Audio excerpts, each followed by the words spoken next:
Saudara, pagar rumah anak Presiden ke-10 dan ke-12 Yusuf Kala ditabrak sebuah mobil pada Rabu dini hari. Pengemudi diduga dalam keadaan mabuk saat menabrak.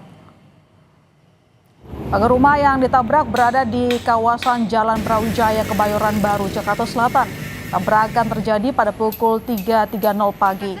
Mobil dari arah Kemang menabrak tiang listrik lalu menabrak pagar rumah. Penjaga rumah mengatakan pengendara diduga dalam keadaan mabuk sehingga tidak bisa mengontrol kendaraannya dan menabrak pagar rumah. Kejadian ini sekitar jam 3:30 pagi.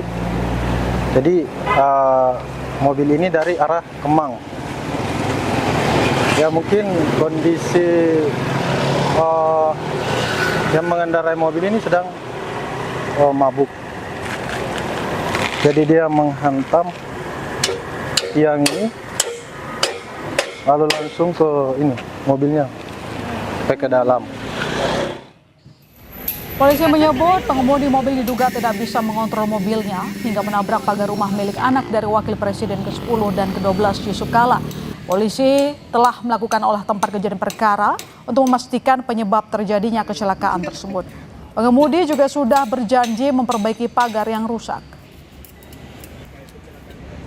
Yang mana pengemudi pada waktu itu kondisi dalam keadaan ngantuk, kemudian out control, sehingga terjadilah kecelakaan menabrak bagian daripada pembatas rumah, yaitu pagar.